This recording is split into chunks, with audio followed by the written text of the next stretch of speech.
Vamos lá, meus irmãos, vamos lá, começando aqui nossa quarta aula de Teologia Sistemática 4, matéria de Antropologia e Pneumatologia.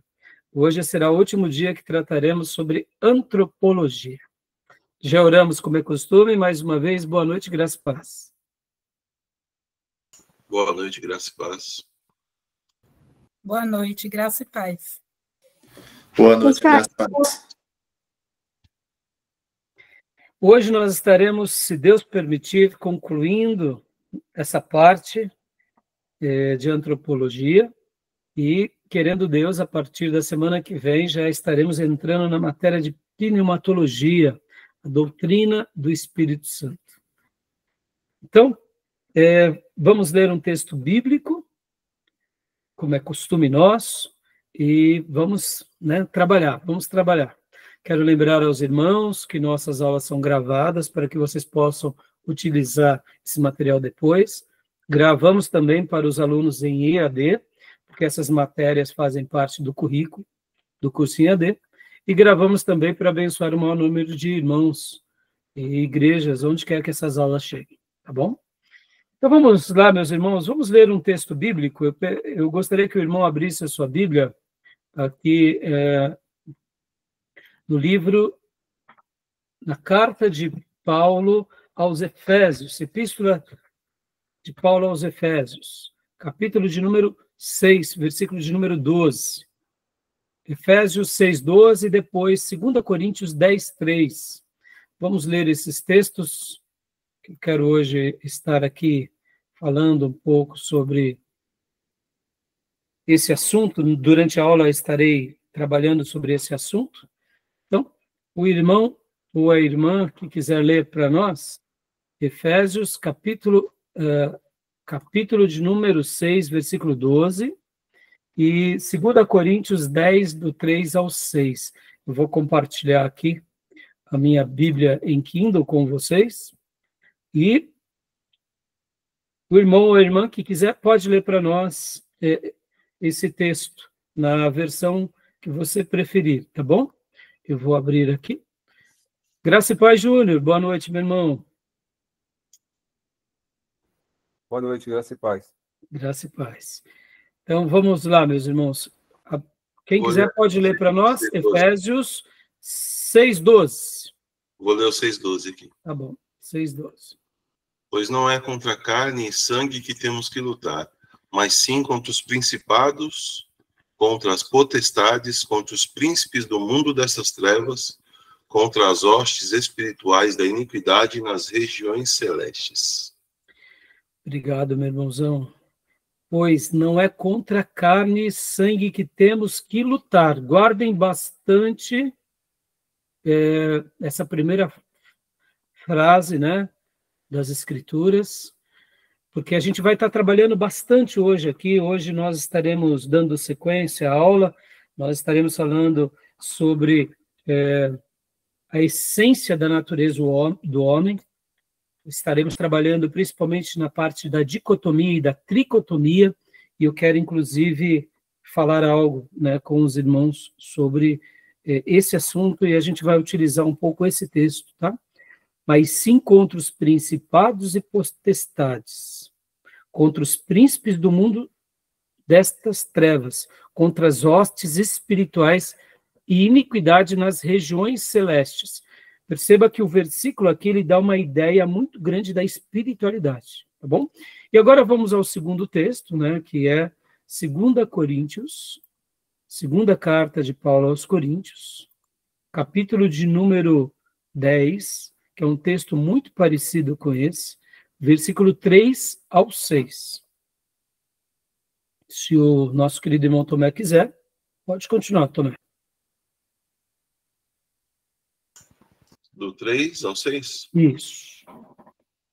Porque, embora andando na carne, não meditamos segundo a carne, pois as armas da nossa milícia não são carnais, mas poderosas em Deus para a demolição de fortalezas, derribando raciocínios e todo baluarte que se ergue contra o conhecimento de Deus, e levando cativo todo pensamento à obediência a Cristo.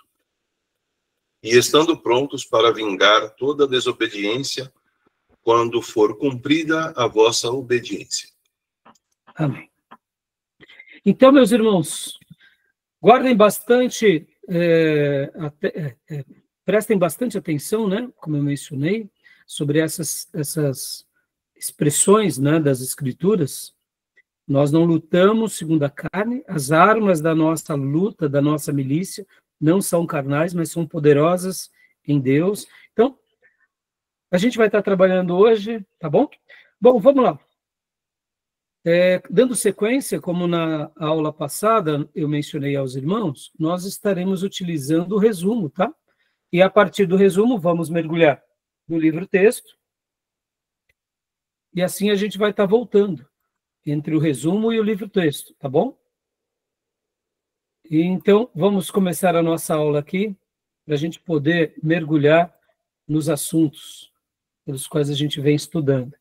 Lembrando, né, que nós estamos aqui na parte 3 do livro. Então, deixa eu mostrar aqui. Nós lemos a parte 3 e paramos aqui na página 13, que menciona sobre a essência da natureza do homem. Na última aula, nós tínhamos, inclusive, falado sobre o livro do Langston, né? Lembra que eu dei a sugestão para vocês lerem o livro do Langston? Não sei se os irmãos chegaram a ler, mas eu particularmente gostaria que vocês, né, depois apreciassem aquele material, tá bom? O material do Langston, tá bom? Beleza, meus irmãos? Inclusive, irmãos, deixa eu aproveitar aqui, logo no início da nossa aula, os irmãos no livro-texto do Gruden, ou também das outras literaturas, estão com alguma dúvida de alguma parte? Gostariam de chamar a atenção a algum ponto? Eu gostaria de fazer essa pergunta agora, porque de repente vocês têm alguma dúvida, para a gente poder estar esclarecendo. Está dando para entender direitinho o livro, os embates? Sim. A questão dos papéis que trabalhamos semana passada, né? Ou melhor, trabalhamos na terça, ficou claro para os irmãos, a questão da importância do gênero, né? Está tudo tranquilo? Elisângela? Sim. Cão, Diego, nosso irmão Júnior? Por enquanto sim, pastor. Né? Ok. Tá, joia. Então, que bom. Fico feliz porque, é claro, irmãos, a gente não vai ter todas as respostas, né? Até porque os assuntos são muito amplos e vagos, mas é isso. Lembrem de sempre me procurar, né? No nosso grupo de WhatsApp, ou quem sabe de Telegram, a gente acaba usando mais o WhatsApp, e porque a nossa aula, né, por estarmos nesse modo, como é chamado, né, síncrono, né, a gente ainda tem essa vantagem do esclarecimento mais em tempo real, tá bom? Então vamos lá, né? Vamos mergulhar aqui no material, como nós já vimos na última aula. Nós começamos lendo, né, a essência da natureza do homem, lemos essa parte A, tricotomia, dicotomia, ou monismo, dados bíblicos, lemos essa primeira parte, as escrituras usam alma e espírito indistintivamente, e paramos literalmente aqui, né, no item 2. Foi aqui que nós paramos. Inclusive, eu tinha lido com vocês um pouco do material do esboço de teologia sistemática.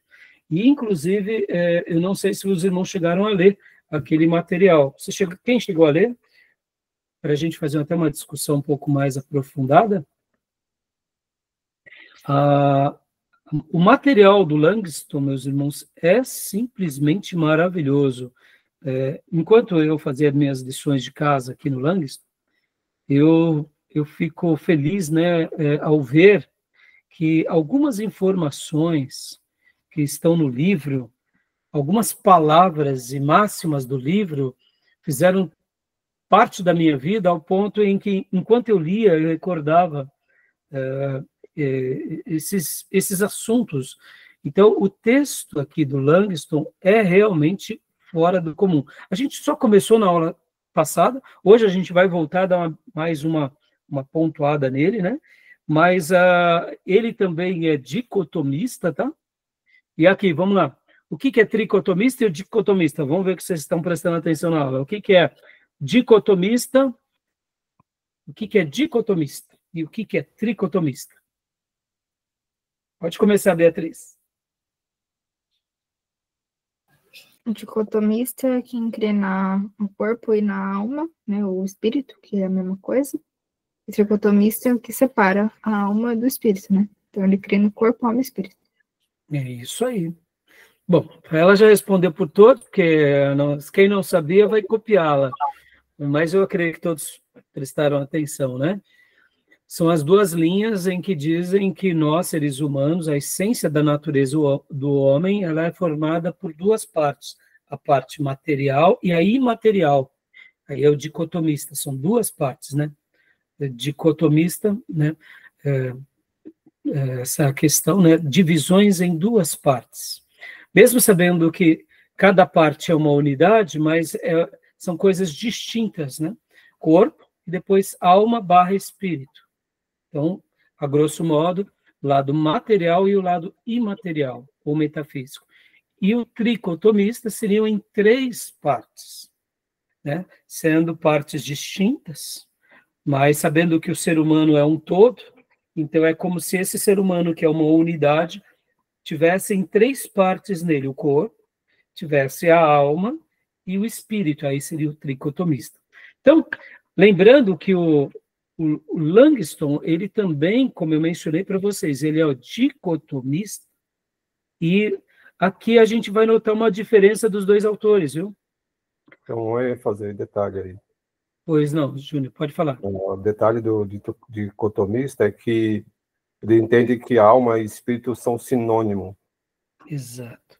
Obrigado, Júnior. No contexto, ele age, mas são sinônimos, né? Não dá para analisá-lo em forma individualizada com o tricotomista. Exato. E, inclusive, o Langston, por isso que a gente vai dar uma pincelada já, ele vai trabalhar o seguinte, de uma forma assim, mais popular, o que nós aprendemos? Que o ser humano, ele é corpo, que ele tem alma e tem espírito. Uma forma popular, né? Pode ver. Aí, quando tratamos do corpo, falamos da mente. Quando falamos da alma, tratamos dos sentimentos. E quando falamos do espírito, falamos que é aquilo que nos une a Deus. Não é isso o consenso popular? Pode ver que o consenso popular vai trabalhar na ideia de que a alma e os sentimentos tem essa correlação, esse vínculo. Mas, como o Júnior mencionou, quando nós vemos assim as escrituras, nós notamos uma certa semelhança entre o espírito e a alma. Ou seja, de fato, a ideia dicotomista, ela acaba tendo uma construção mais clara a partir das escrituras. Os escritores bíblicos, eles não separaram. Eles não fizeram questão de separar. Inclusive, antes de lermos aqui o artigo do Gruden, deixa eu fazer menção de um fato, que eu até escrevi aqui hoje para nós. Nós temos que lembrar que a cosmovisão daqueles que escreveram a Bíblia e do mundo antigo era uma cosmovisão diferente da nossa hoje. O que é cosmovisão, irmãos? Cosmovisão é a maneira em que enxergamos o mundo. Hoje, quando nós pegamos uma criança e damos para ele um smartphone, ele sabe o que é um smartphone. Faz parte de uma vida moderna, e, no caso, pós-moderna, a tecnologia, né? Uma criança já começa a pegar um smartphone, já começa a mexer, põe no que ele quer, ele move, mas sejamos honestos. Há 10 anos atrás, já era um pouquinho mais difícil. Há 20 anos atrás, muitos de nós estamos tendo contato ainda com a tecnologia. Há 30 anos, praticamente, há 30 anos atrás, foi quando começou a surgir o celular ainda era aquele, né? Lembra? aquele tijolão, né? Ou seja, tudo foi muito rápido. Né? Talvez vocês lembram, né? De como que, para nós, fez parte da nossa cultura. Nós somos esse elo entre o mundo analógico e o mundo tecnológico e digital, né? Pode ver. Né? A gente é o elo, né? Mas as crianças, elas já nascem inseridas no contexto. Ou seja, o que eu estou falando tudo isso? A cosmovisão nossa é uma cosmovisão tecnológica, científica. Nós estamos dentro daquilo que a gente chama de modernidade, pós-modernidade.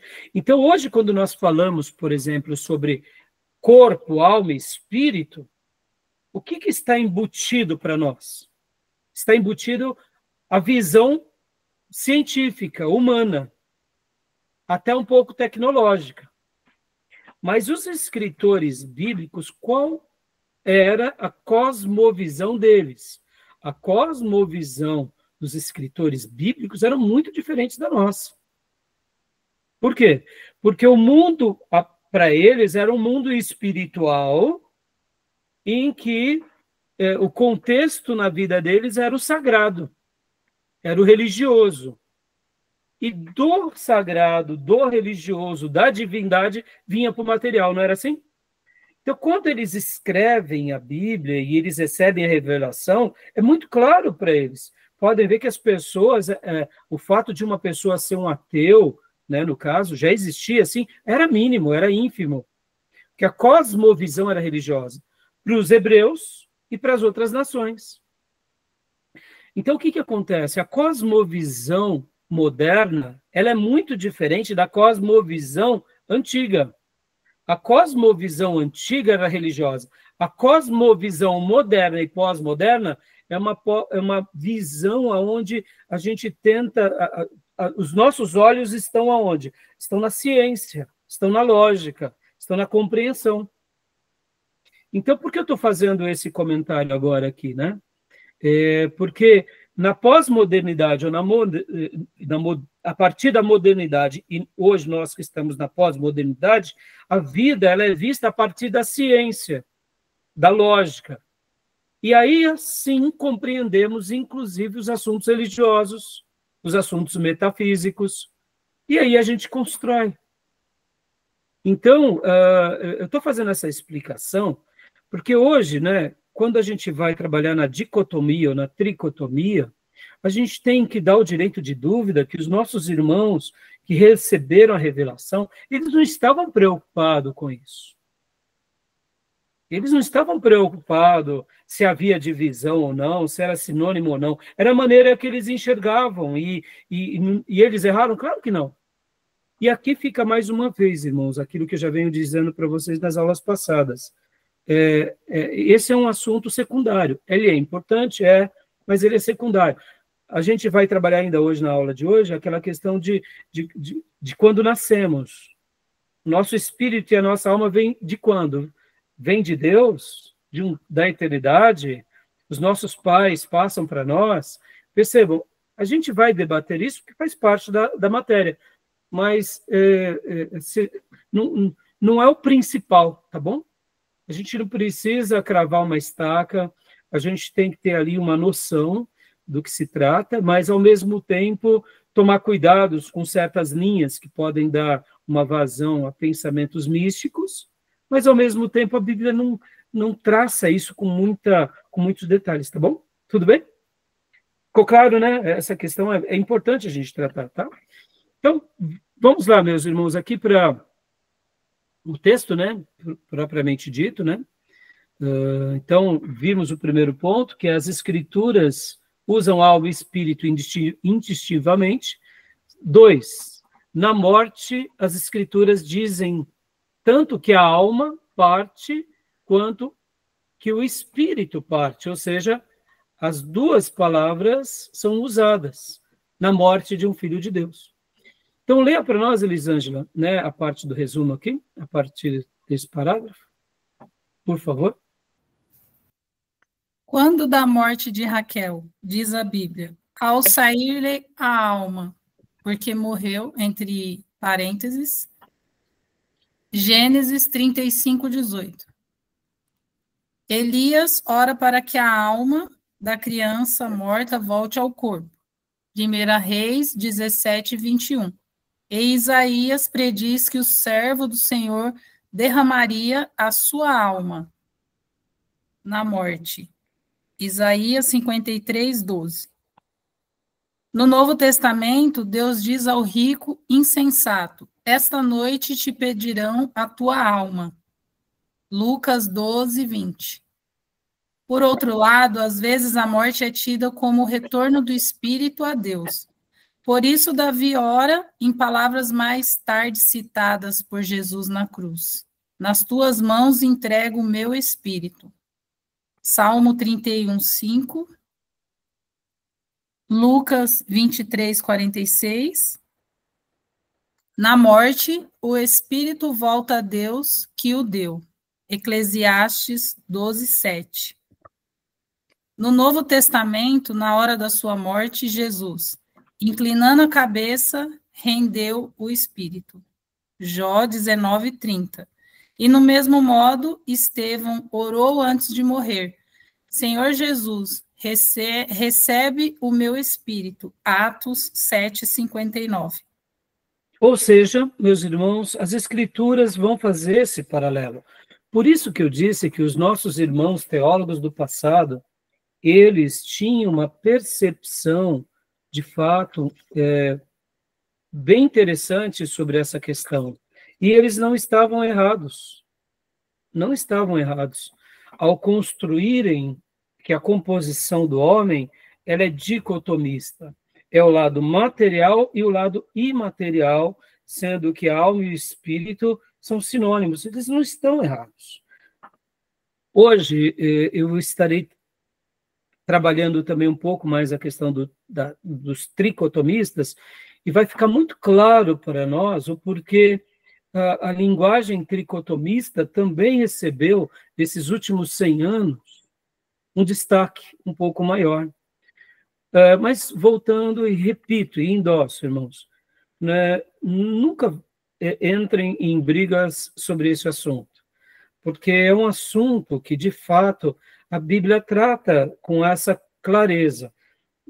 Eu diria que toda doutrina bíblica nunca é para ser discutida de uma forma entre que eu sou dicotomista, você é tricotomista, você é um herético. Não tem certo e errado, tá, irmãos? Esse é o meu posicionamento, tá bom? Não tem certo e errado. O meu irmão não é menos piedoso porque ele é dicotomista. E ele não é mais piedoso porque é tricotomista. Como eu já disse, o problema seria a negação da alma, a negação do espírito. Aí tudo bem. Aí, como queríamos explicar as escrituras, tá bom? Vamos lá. Jesus, ele vai voltar. Quando ele vai voltar, então a gente tem que saber que ele vai voltar. Ele já voltou, aí é o problema. Se ele já voltou, é o problema. Se ele não vai voltar, é um problema. Então, a Bíblia diz que ele vai voltar. Quando ele vai voltar, aí a gente abre um leque para as nossas discussões teológicas. Mas aqueles que gostam de fazer brigas, eu acho que eles acabam indo para caminhos, eu diria, tolos, tá bom? Tá bom? Então, sobre essa questão, ficou... Pois não, Júnior? Semelhante ao calvinismo e arminianismo. Também, Júnior, também. Eu vejo que ter um ponto de vista é legítimo. Brigar e ofender o irmão, ilegítimo. Spurgeon, em certa ocasião, de uma das suas pregações, ele falou algo mais ou menos assim: tem irmãos que acreditam na predestinação e estão a muitos passos dos céus. Eles acham que eles estão a um passo do céu, mas eles estão a quilômetros do céu. Enquanto outros, olha as palavras de um calvinista, acham que estão perdendo a salvação e estão a um passo da eternidade. Qual era a crítica que Spurgeon estava dizendo? Se você é um calvinista que crê na predestinação e na eleição, mas vive no pecado, você está a quilômetros da eternidade. Você tem uma fé linda, mas está no pecado, está muito distante daquilo. Ou seja, na teoria, você está de parabéns, na prática, você está perdido. Enquanto outros irmãos são arminianos, ou seja, eles acreditam que vão perder a salvação, mas eles são tão piedosos, mas tão piedosos, que eles estão a um passo do céu. O que Spurgeon estava dizendo? Ele estava fazendo uma crítica, né? Porque percebam, é nisso que a gente se perde, né? O próprio Spurgeon também, ele, em certa ocasião, mesmo como um calvinista, tá? Se você for ler Spurgeon, ele era um calvinista, mas percebam, ele não ficava perdendo tempo com coisas e discussões. Outra ocasião, ele mesmo disse assim, irmãos, sobre essa questão da responsabilidade dos homens e da predestinação, elas nascem em Deus, elas se dividem aqui na nossa vida, em algum momento da eternidade elas se encontrarão. E podem ver que Spurgeon usa muito a expressão responsabilidade pessoal. Eu também gosto muito desse termo. Então, assim, concordo com o Júnior, aqueles que fazem briga por causa desse tema, eu acho que eles estão praticando um desserviço à boa teologia. Né? Eu, particularmente, só para explicar aqui aos irmãos, eu nasci como um bom arminiano, porque eu fui inserido no contexto arminiano, então eu aprendi a ser um arminiano.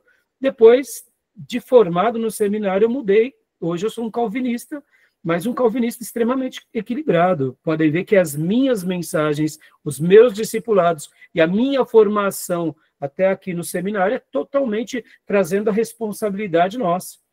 Então, na prática, eu sei caminhar muito bem com essas duas verdades. Tenho o calvinismo como uma verdade para mim, mas, ao mesmo tempo, trabalho o tempo todo na responsabilidade pessoal. Só não uso o termo livre-arbítrio, porque, de fato, eu acredito, né, no calvinismo, nessa doutrina. Por outro lado, irmãos, até mesmo já esclarecendo, né, o próprio Calvino não ficava defendendo o calvinismo, tá? O calvinismo, os 5 pontos de Calvino, foi uma teoria criada pelos discípulos de Calvino, tá? Calvino pregava a Bíblia, pregava a santidade, pregava a predestinação, a eleição, mas ele não ficava perdendo tempo com debates, muitas vezes, infrutíferos, né? O que eu quero dizer com isso eu acredito sim que Deus elege-nos, que Deus predestina-nos, mas eu não sei quem são os eleitos, e por isso eu quero viver como eleito e quero pregar a palavra e levar tanto a minha vida, a minha família, quanto cada um de vocês a viver uma vida em santidade, porque cada eleito, ele ama a santidade. E é isso que importa para mim, né? Então, percebam que o meu discipulado e o meu ministério é muito prático, né? Eu chamo a igreja a responsabilidade, a consagração, o tempo todo, né? E não fico preso e embebedecido na doutrina da predestinação, como se Deus tivesse que fazer tudo. Pelo contrário, tá bom? Então é isso. Vamos lá, continuando aqui. Sobre esse ponto, tudo bem? Né? Alguma pergunta? Claro, né? Eu acho que é bem objetivo, né? Esse ponto. Vamos para o terceiro ponto aqui, então. Tomé, leia para nós aqui o 3, por gentileza.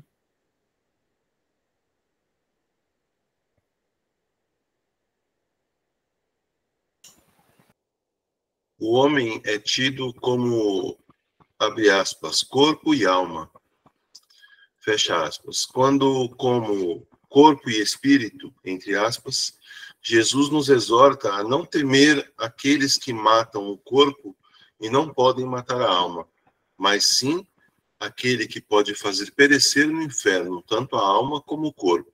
Mateus 10, 28. Aqui a palavra alma claramente se refere à parte da pessoa que persiste após a morte. Não pode significar pessoa ou vida, pois não faria sentido falar daqueles que matam o corpo e não podem matar a pessoa, ou que matam o corpo e não podem matar a vida, a menos que haja algum aspecto da pessoa que continue vivo depois da morte do corpo.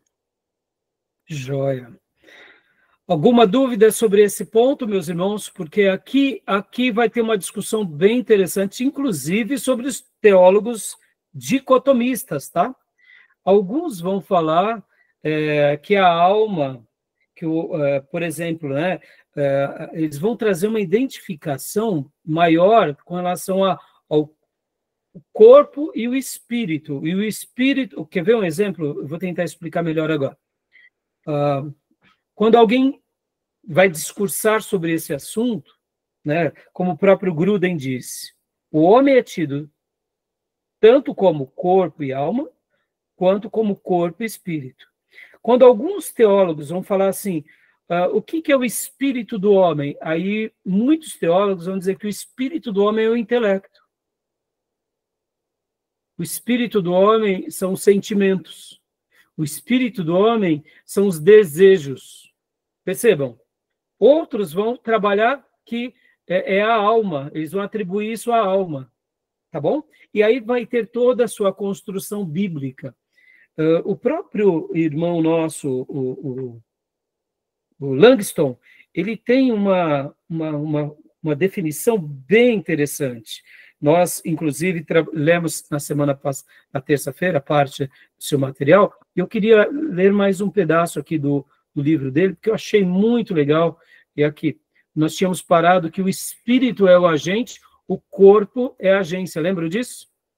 Né? Lembra daquela parte? Então, vou abrir aqui no esboço Teologia Sistemática, e quero compartilhar aqui algumas linhas com vocês, só para enriquecer a nossa aula, porque a literatura, a teologia, ela é linda com relação à riqueza que temos de várias fontes, né? E principalmente esses clássicos, né? Esse material aqui está trabalhando sobre a doutrina do homem. Olha só, nós tínhamos parado aqui. O espírito... Leia para nós aqui, Tomé, a partir desse ponto novamente, ó, o corpo. Leia para nós. Deixa eu aumentar mais um pouco aqui. Pronto, o corpo. Pode ler para nós, Tomé. Quanto ao corpo, podemos dizer que é o instrumento, o tabernáculo, a oficina do espírito. É o meio pelo qual ele se manifesta e age no mundo material. O corpo é o órgão dos sentidos. É o laço que une o espírito ao universo material. É bom notar, desde já, que o agente moral não é o corpo. Não é o corpo, né? Não é o corpo, senão o espírito que nele habita. As impressões vêm de fora pelo corpo, porém elas só têm significado quando reconhecidas e atendidas pelo espírito. A consciência própria, a direção própria, o poder de pensar, querer e amar pertencem exclusivamente ao espírito. Continua para nós, por gentileza. O espírito é o agente, o corpo, a agência. Deixa eu abrir aqui. Pode ler mais esse parágrafo aqui também. Alguém há entendido que as escrituras apresentam uma tríplice visão do homem. Firma-se esta ideia em passagens da Bíblia onde se empregam os termos corpo, alma e espírito em conjunto. Por exemplo, em 1 Tessalonicenses 5:23 lemos: E o mesmo Deus da paz vos santifique em tudo, e todo o vosso sincero espírito, e alma e corpo sejam conservados irrepreensíveis para a vinda de nosso Senhor Jesus Cristo. Segundo esta ideia da tríplice divisão da natureza humana, a parte mais elevada do homem é o espírito. Em segundo lugar vem a alma e, por último, o corpo. O espírito é o órgão de comunhão com Deus. A alma é a sede da personalidade e o corpo, o tabernáculo da alma. Pode continuar. Dizem, portanto, que o homem é uma alma e tem corpo e espírito. Essa ideia, porém, é errônea. As passagens citadas em seu abono, uma vez bem entendidas, têm outra significação. Muitas vezes, o uso destes três termos é feito apenas para enfatizar a ideia de que o homem é contemplado no seu todo. Como, por exemplo, vemos no verso 30 do capítulo 12 do Evangelho de Marcos. Amarás ao Senhor teu Deus de todo o teu coração, de toda a tua alma, e de todo o teu entendimento e de toda a tua força. Opa.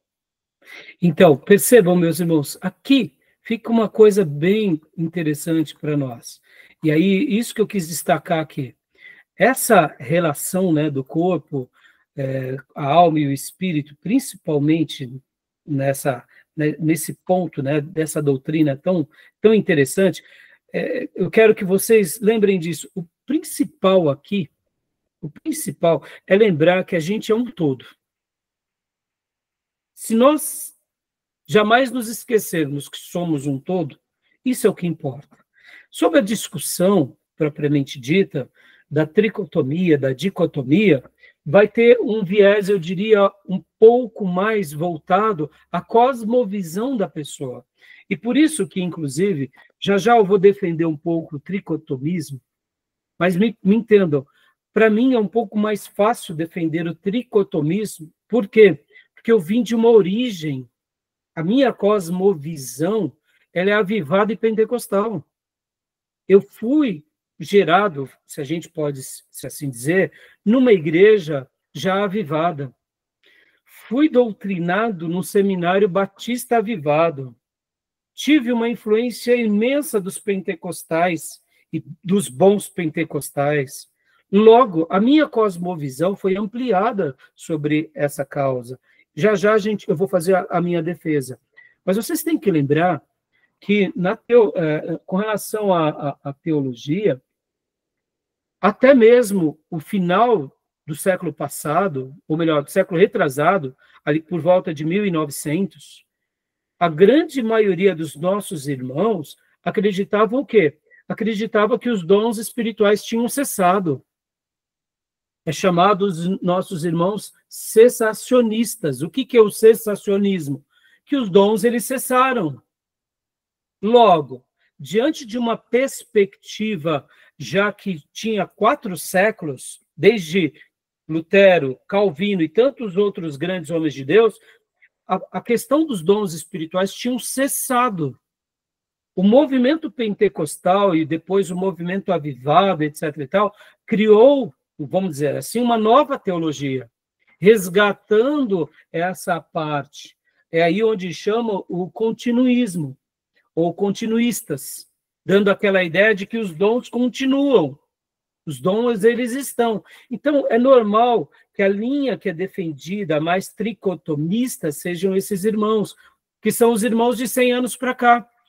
E percebam que, mesmo esses irmãos, que são os irmãos pentecostais e avivados, ainda assim nascem, por causa do movimento pentecostal, uma infinidade de seitas e heresias. Os neopentecostais é um exemplo disso. Percebam como é difícil, muitas vezes, para os nossos irmãos históricos, tá bom? Mas o que eu quero destacar?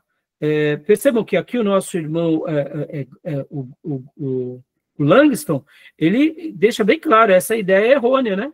A ideia do quê? De que o homem é alma, corpo e espírito.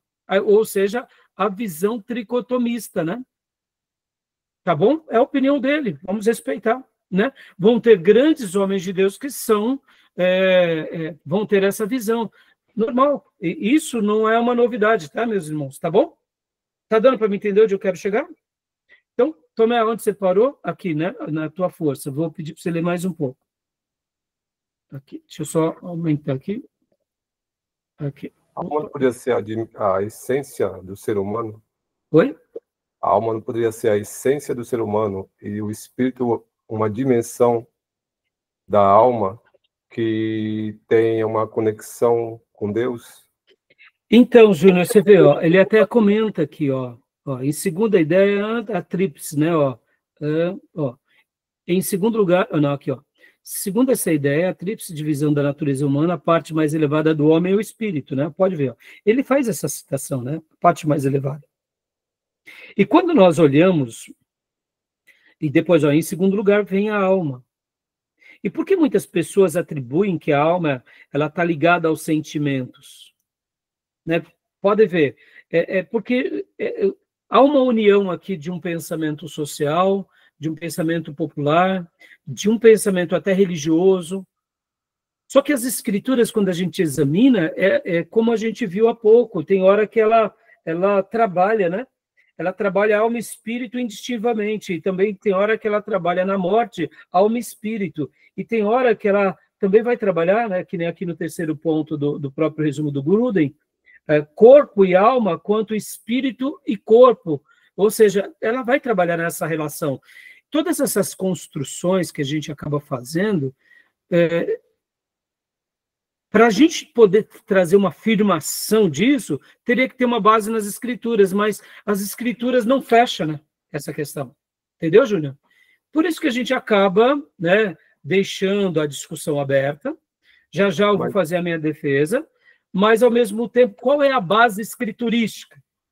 Mas essa ideia que eu falei aí, e não é ideia nem minha, né? Eu acho que eu peguei uma ideia que até é católica, e eu acho que é importante, porque, na verdade, é uma ideia dicotômica também, porque ele fala que a alma é como a essência do ser humano, e o espírito como uma dimensão da alma que conecta o homem com Deus. Entendeu? Sim, sim. Eu particularmente, Júnior, não vejo nenhum problema nessa definição. Até porque, já quando eu for fazer a minha defesa, vocês vão entender onde eu quero chegar. Lembra do texto que lemos na abertura, Efésios 6:12 e 2 Coríntios 10, que eu citei muito sobre a questão da batalha espiritual? Então, já eu vou explicar o porquê a ideia tricotomista ela é muito aceita pelo pentecostalismo e pelos avivados, tem uma fundamentação teológica. E não só uma fundamentação, mas também tem uma aplicação de uma experiência vivenciada pelos nossos irmãos pentecostais e avivados. Agora, olha só que interessante, irmãos, guardem isso. Nem toda experiência, guardem isso, nem toda doutrina te leva a uma experiência. E muitas experiências não podem se tornar doutrina, tá? Vamos lá. Nós somos salvos pela fé, não porque sentimos. Mas em alguns momentos da nossa vida, sentimos a graça de Deus, sentimos uma renovação. Estão entendendo? Então, o sentimento não pode justificar, ou seja, a minha experiência não pode ratificar a minha fé. A minha fé está acima dos sentimentos. A minha experiência não pode virar doutrina. A doutrina tem que estar baseada e fundamentada nas escrituras. É isso que importa. Nós que temos uma característica, ou quem sabe uma formação avivada, pentecostal, temos experiências. E em cima das experiências, os pentecostais criam doutrinas. Isso está errado. A experiência pode acontecer com pentecostal, com tradicional, como pode não acontecer. A doutrina tem que estar na Bíblia, não na experiência. E aqui é uma área muito sutil. E nós, que temos uma história, e principalmente com experiência sobrenatural, somos tendenciosos a criar doutrina a partir da experiência. E nós não podemos. A experiência é a experiência. Ah, pastor, então como que o senhor vê a experiência? Como uma doutrina? Não, eu vejo como uma graça. Vamos lá, meus irmãos. Vou traduzir em miúdos aqui, para vocês não ficarem confusos, tá? Jesus curou com cuspe? Sim. Então, eu poderia criar a doutrina de orar cuspindo nos irmãos. Poderia ou não poderia? Não. Mas Jesus, o chefe fez. O chefe fez ou não fez? Se você quisesse ganhar encher a igreja, pastor, era um bom meio. Se você quisesse encher a igreja, era um bom meio. Só fazer uma campanha já era. Então, mas vamos lá. Vocês percebam que o mestre cuspiu. E com cuspe, ele fez milagres. Vamos lá. A regra de se orar pelo irmão é qual? Qual que é a regra? A Bíblia vai dar umas diretrizes. Coloquem as mãos sobre os enfermos, unjam os enfermos, não é assim? A regra é essa, ou seja, a nossa doutrina está baseada em um ponto. Não é porque o nosso mestre fez algo que necessariamente o que ele fez a gente vai ter que fazer. Senão, onde está o nosso andar sobre as águas? Excepcionalidade, isso aí. Exatamente. Nas excepcionalidades, e por que as excepcionalidades estão na Bíblia? Para mostrar que o povo de Deus, em qualquer contexto, em qualquer geração, vai ter excepcionalidades. Sim, exatamente. Porque Deus faz além da regra, né? Exatamente. Agora, as nossas doutrinas têm que estar onde? Na regra. Qual é a regra? A revelação. Então, percebam, O problema é esse, nós pegamos muitas vezes uma experiência, uma excepcionalidade, e fazemos da excepcionalidade uma doutrina. Aí é o erro. Estão entendendo qual que eu quero, onde cheguei? Então, não se fazemos doutrina em cima de experiência. Isso parece muito simples, irmãos, mas isso não é simples, viu? Tem um monte de gente fazendo doutrina em cima de experiência. Está errado, tá entendendo? E os neopentecostais, por isso que eles viraram seita, tá bom? Vamos lá, meus irmãos. Vocês já ouviram falar do pastor que jogou o terno e muita gente caiu? Virou regra. Ou seja, meus irmãos, o povo de Deus tem que ser firme na palavra, né? Não na excepcionalidade. Deus vai fazer muitas coisas. Lutero, por exemplo, foi salvo a sua vida de um raio de trovão. Um amigo dele morreu. Ele não morreu. Por isso que ele foi para o monastério. Ele estava fazendo direito. Então, quer dizer que só vai para o seminário quem passar por uma experiência que nem a de Lutero? Percebam, por que o Lutero não criou da experiência dele uma doutrina? Porque é uma excepcionalidade. Quantas pessoas nós já ouvimos da história que foi salvo, ficou vivo depois de ter tomado o choque elétrico de um raio? São pequeninas as pessoas, mínimas as exceções, entendeu? Então, percebam. Então, eu estou colocando aqui para já dar um spoiler da minha defesa, tá bom? Oi? O Santo Daime, né? O chá. Então, onde chega, né, Júnior? Então, Tomé, leia mais um pouco para nós aqui, meus irmãos. Você parou aqui, né, no texto de Marcos. Agora leia para nós aqui esses 2 parágrafos, por gentileza. Geralmente, quando os escritores sagrados faziam uso destes 2 termos, alma e espírito, tratavam de uma só coisa, em diferentes relações.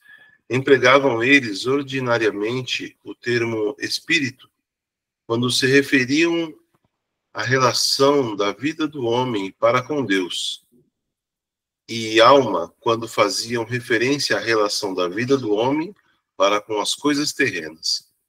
O homem pode ser comparado não a uma casa de 3 andares, mas a uma de 2. No segundo andar, porém, além de janelas que dão para o mundo, há uma claraboia que dá para os céus.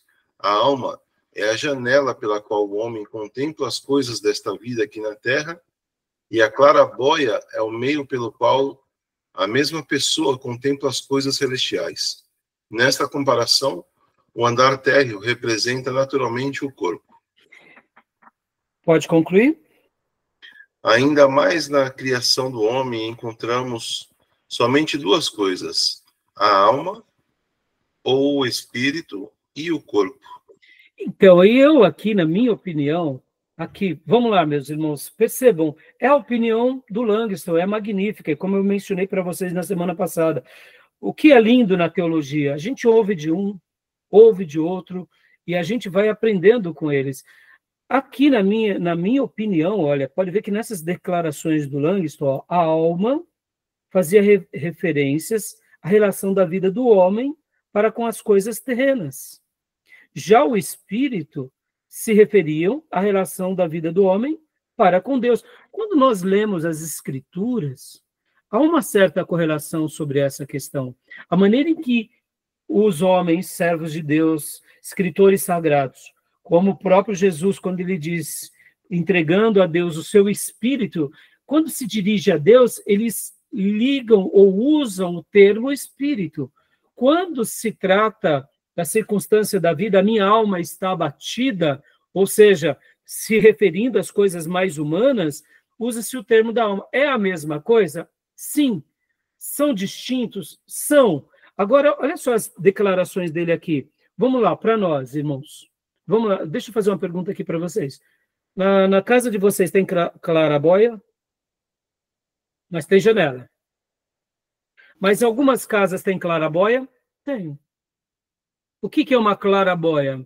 É uma janela no teto. Lembram? É uma janela no teto, né? Ou é um vitral no teto que emite luz. Ou é uma abertura no teto, protegido por vidro, que você tem o acesso da luz superior. Janela é janela, claraboia é claraboia. São coisas distintas ou não?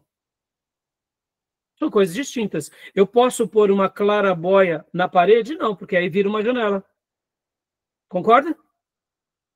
Se eu ponho uma janela no teto, vira o quê? Vira uma claraboia, mas é janela. Percebam, na minha opinião, o próprio Langston, ele está dizendo coisas, fazendo uma comparação, né, para dizer assim, é a mesma coisa, mas na minha concepção, são duas formas de ver a mesma coisa. Sim, são, mas são coisas distintas, né? Então, eu entendo, para mim é muito claro, é muito lúcido tudo isso que ele diz, e fica muito belo para mim entender o que ele está dizendo, e eu não tenho dúvida disso. Tomé, rapidamente, leia para nós também mais uma parte aqui. Por favor, Tomé, eu quero que você leia só mais essas linhas aqui, deixa eu até aumentar um pouco a linha. Leia para nós, Tomé, por gentileza. Ó. A partir do primeiro parágrafo? Isso, pode ler a partir do primeiro parágrafo. A teologia muito pouco tem a dizer a respeito do corpo. E é preciso, porém, notar, de passagem, embora que ele é do universo físico... Peraí, ficou meio confuso aqui. A teologia muito pouco tem a dizer a respeito do corpo. E preciso, porém, notar, de passagem, embora que ele é do universo físico quanto à sua matéria e estrutura. O corpo compõe-se da mesma matéria do planeta em que vivemos. Ensina-nos a Bíblia que o corpo foi tirado da terra. O corpo é pó, é criação de Deus, quanto ao modo porque Deus o criou. Nada sabemos além do que nos declaram as Escrituras, a saber que Deus usou da matéria já existente para sua formação. Relação entre corpo e alma. Isso. Continua? Não. Por favor. No tocante à relação entre o corpo e a alma, ninguém saberá dar uma explicação satisfatória. O mais que se pode dizer é que essa relação é muito íntima. Para compreender-se esta verdade, basta pensar-se nas muitas maneiras pelas quais o espírito influi sobre o corpo, e o corpo sobre o espírito. Às vezes, uma só notícia desagradável basta para mergulhar o espírito na maior tristeza. Por outro lado, uma notícia boa enche o corpo de alegria indescritível. É tão íntima a relação entre alma e corpo que o estudo de psicologia começa com o de fisiologia, e é pela mesma razão que este precede aquele. É tão íntima esta relação que muitas pessoas há que julgam serem o corpo e o espírito uma mesma coisa. Pode ler o 5 agora, Tomé, para nós, por gentileza. Em se tratando do espírito, podemos afirmar que ele é também criação de Deus. E formou o Senhor Deus o homem do pó da terra, e soprou em seus narizes o fôlego da vida. E o homem foi feito alma vivente. Gênesis 2:7. O espírito é material e invisível. Ele habita no corpo e age por meio dele. Não se submete naturalmente a uma análise como o corpo, pelo que só nos é possível julgá-lo pelas suas manifestações. Tem o espírito 3 modos de proceder dependentes de 3 poderes que o caracterizam, que são o intelecto, a afeição e a vontade. Dá uma pausa até aí, Tomé. Por que eu fiz questão de ler com vocês essas linhas? Percebam que aqui para o nosso irmão Langston, ele vai associar o espírito até mesmo a questão da afeição e da vontade. A maioria dos irmãos e outros teólogos vão falar que essa é uma característica da alma. Interessante, né? Continua para nós, Tomé, por gentileza. E o intelecto? E ao intelecto que o homem deve a sua faculdade de julgar, recordar, imaginar e raciocinar. A afeição, a de sentir dor, prazer, ódio, etc. E a vontade, ele deve a faculdade de escolher. Rejeitar isso é aceitar, e aceitar aquilo é seguir o seu destino, pondo em prática as deliberações tomadas. Inclusive, só uma pausa também, por gentileza, a questão das escolhas, ele admite que o espírito está ligado às questões da nossa escolha, as faculdades de escolher, rejeitar e etc e tal. Interessante, né? Para a gente concluir, Tomé, por gentileza aqui. Cada ato humano deve compor-se destes 3 elementos, isto é, estes 3 poderes devem associar-se harmonicamente na realização de qualquer ação que pratiquemos. É dever do intelecto julgar bem os fatos. Este juízo vem, então, servir de base aos sentimentos que têm por fim induzir a pessoa à ação. Toda ação, porém, espera pela decisão da vontade, e é assim que operam os 3 poderes dentro do espírito. O indivíduo compõe-se, assim, destes 3 poderes, combinando numa só unidade. E pode concluir agora aqui, por gentileza? Nas 3 divisões da pessoa, não falamos do corpo porque cremos que o homem pode existir sem corpo. O espírito é o ego, é o homem, e o corpo é aliado seu, e também servo e instrumento, e ainda sua oficina e moradia. Notemos agora os característicos que distinguem o espírito das outras criaturas. Como...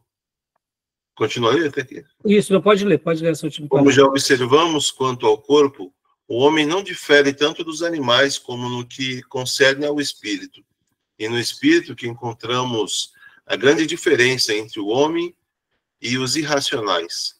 Em muitos pontos, fisicamente falando, parece haver certa semelhança entre o homem e os irracionais. Mas quando chegamos a tratar do espírito, aí a diferença é tão grande que já não encontramos meio de compará-los entre si. Quais são, neste caso, os característicos que distinguem o homem dos animais irracionais? Então, percebam, olha só a maneira em que ele trabalha. Eu achei que essa leitura ia ser muito proveitosa para vocês, sobre como um acréscimo ao material do Grudem. E aí fica aqui, né, para os irmãos lerem, irmãos. E aí ele vai defender. Eu vou passar aqui, ó, consciência própria, o poder de pensar em coisas abstratas, a lei moral, a natureza religiosa do homem, e a escolha de um alvo, que mais? A intensidade da vida humana, as atividades humanas. Percebam? E aí ele faz a sua defesa, mostrando que esse homem, no caso, que tem, né, a sua consciência, o espírito está ali. Ou seja, né, ele usa essa expressão corpo e espírito. E é isso que distingue dos seres irracionais. Tá bom? Alguma dúvida? Gostaram dessa leitura? Querem fazer algum acréscimo para a gente estar finalizando? Eu queria acrescentar uma parte que o Hobbes fala, né, sobre, nesse paralelo aí, que, mesmo sentido que eu estava falando da fisiologia com a psicologia, o Hobbes fala sobre a teologia e a ciência, né, que uma não consegue viver sem a outra. É como se cada uma tivesse uma metade, e aí tem que juntar as duas para ter uma resposta completa, né? Porque a ciência está se tornando mais religiosa e a teologia está se tornando mais científica. Sim, por isso que aqui, né, até isso me faz lembrar o diálogo que eu perguntei há pouco, Beatriz, quando eu falava sobre a cosmovisão. Na revelação bíblica, não é que os servos de Deus negavam a ciência, mas o tom era o religioso para o humano. Depois da Reforma Protestante, depois do Iluminismo, depois da modernidade, porque o que caracteriza a modernidade? A modernidade caracteriza que tudo o que é explicado é real, e o que não é explicado é irreal. Isso não é verdade. Que existem milhares de coisas que nós não explicamos que são reais. E aí vem a pós-modernidade. O que é a pós-modernidade? Ora, tentamos entender o mundo em que vivemos, mas tentamos até compreender aquilo que não explicamos. Pode ver que na pós-modernidade nós estamos mais abertos ao quê? Ao lado metafísico. E não precisa, né, ser muito inteligente para entender muitas coisas da vida, né? Por exemplo, essa questão de que, mesmo que eu não veja a eletricidade, ela tem uma energia. A questão das galáxias, né? Pode ver que atualmente, ainda mais com o telescópio James Webb, está sendo remontado toda essa questão, né, da criação dos universos, as teorias, porque muita coisa a gente não explica, e mesmo não explicando, a gente sabe que é uma verdade. Então, na pós-modernidade, nem tudo se explica. Então, é muito interessante quando a gente abre esses leques, né, para o improvável, porque a gente fica mais aberto. E aí entra esse equilíbrio, né? E a gente já passa até mesmo a admitir que a ciência, como eu gosto de chamar, ela é a filha mais nova de Deus. Né? Toda a criação espiritual é a filha mais velha de Deus. E a ciência é a filha mais nova. Algumas coisas nas ciências compreendemos e outras não, né? Então, é isso aí. E aqui, irmão, só uma última coisa, rapidinho, né? Ele vai falar a semelhança entre o homem e Deus. E é muito legal, né? Olha só essa frase aqui, olha só que interessante, né? Aqui, ó, a revelação aqui, essa última. O homem é uma pessoa com Deus, é uma pessoa. E a semelhança entre um e o outro acha-se no espírito, naquilo que o homem é na sua natureza pessoal. E aqui ele vai fazer uma defesa muito legal sobre essa ideia, né? E quando eu falava para vocês, né, quando eu li aqui, por exemplo, ó, que eu dizia, né, aqui, onde está, aqui, ó, falando sobre a criação do homem, que o homem é imortal, né? E aqui eu deduzo, quando eu expliquei para vocês, né, que nós somos imortais, que nós não somos eternos, e eu nem lembrava que essa frase eu tinha aprendido com Langston, né? Você vê, muitas vezes a gente lê uma boa obra de teologia e aquela verdade começa a fazer parte da nossa vida e a gente acaba replicando e ensinando e nem lembra quem foi o autor pelo qual a gente aprendeu, né? Então, assim, esse texto é maravilhoso e ele vai depois desenvolver muito, por exemplo, né, aqui mais para frente, ele vai falar sobre a vontade do homem, né? Eu achei fantástico o texto que ele escreve aqui sobre o homem como ser moral, a nossa consciência, a nossa vontade. É brilhante os textos que ele traz para nós, né? E aí ele vai também mostrar que essas considerações denominam-se motivos, e ele vai mostrar que os motivos pelos quais somos impelidos, as 4 teorias pelas quais, vamos dizer assim, né, nós, aqui, ó, por exemplo, ó, façamos algumas ligeiras considerações a respeito de 4 teorias errôneas e muito comuns sobre os princípios da voluntariedade. Não temos tempo para desenvolver este ponto, nem é necessário que o façamos, pelo que apenas faremos menção delas a título de precaução, para que não suceda cairmos em quaisquer dessas heresias. Aí vem, ele defende o fatalismo, não que ele defende, ele explica, né? O pré-determinismo, é muito legal. O necessarianismo e depois o determinismo. E aí ele explica, resumidamente, essas teorias, né? Então, assim, leiam a obra do nosso irmão Langston, que eu não tenho dúvida que vocês vão ser muito abençoados, tá bom? Tudo bem, meus irmãos? Vamos dar uma pausa aqui para a gente voltar, né, para o resumo do Grudem, para eu fechar esse bloco, para a gente ir para os demais assuntos. Querem fazer mais alguma pergunta, alguma dúvida? Algum acréscimo? Tá bom? Podemos, então, fechar aqui? Pode falar, Júnior. Não, só um acréscimo, você falou do pós-modernismo, né? Que tem um componente aí que é ideológico, né, no pós-modernismo, que é a subversão da realidade. A realidade não leva em consideração, porque o que importa é que eu penso. O camarada pensa que ele é mulher, sendo homem, o que importa é o que ele pensa, não a realidade que ele é homem. E há pouco, né, irmãos, eu citei aqui a cosmovisão da modernidade, que na modernidade precisava se explicar tudo, por isso que Deus, na modernidade, foi visto como um ser à parte de tudo, já que nós não explicávamos Deus, né? Vem o período da pós-modernidade. Na pós-modernidade, aí não é defendendo ela, como o Júnior disse, Porque dentro da pós-modernidade, mesmo que a gente fique diante dessa ideia, né, da modernidade, a gente também abre leques perigoso para a fé, tá? Como o Júnior citou agora.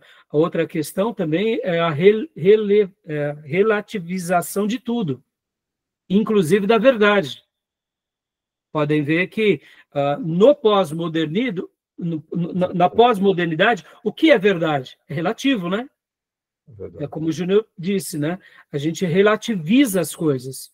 E para nós, filhos de Deus, a pós-modernidade, se a gente não tiver um equilíbrio, a gente também se envereda por vários erros. Então, cuidado, tá? A pós-modernidade trouxe uma certa abertura para o mundo metafísico, para aquilo que nós não vemos, mas abriu várias outras lacunas perigosas, como o relativismo, a subjetividade, né? Tudo é subjetivo. Humanismo, né? Então, é perigoso também, tá, irmãos? Mas, assim, é importante a gente citar, porque, afinal de contas, a gente não tem medo de pensar, não tem medo de conjecturar, e não temos medo de defender que cremos num livro que é absoluto. Por exemplo, para nós, a Bíblia é absoluta. É uma verdade absoluta. Acabou. Em Jesus de Nazaré, a verdade não é apenas um conceito, é uma pessoa, o próprio Jesus, eu sou a verdade, o caminho e a vida. Exatamente. E aqui, meus irmãos, né, eu amo estudar com vocês e eu amo caminhar com gente inteligente, porque pessoas inteligentes, elas não passam por uma lavagem cerebral, né? Pessoas inteligentes, elas acreditam, elas defendem, e quando elas não têm uma resposta, elas são humildes, dizer, aqui não tem uma resposta, vou pensar. Uma lavagem cerebral é muito fácil de fazer em qualquer um, né? Então, por isso que eu amo a Bíblia, por isso que eu amo, né, esses grandes clássicos, porque a gente vai trabalhar na revelação, vamos defender a fé, e quando a gente não souber, a gente fala, não sei, não tenho nenhum problema, né? E também não tenho nenhum problema de pensar, e a gente não vai para bravatas e não vai para uma crendice burra, estúpida, né? Tá bom? Beleza, meus irmãos? Tudo bem até aí, então? Vamos dar uma pausa para a gente voltar para o resumo do Gruden, para a gente terminar essa questão da essência da natureza, tá bom? A gente vai ler mais, de uma forma, eu diria, um pouco mais assertiva, e vamos concluir, né? E aí a gente vai para os próximos pontos, tá bom? Tranquilo? Vamos dar uma pausa para não ficar uma aula muito longa, tá bom? Beleza. Vamos lá. Vou parar a gravação aqui.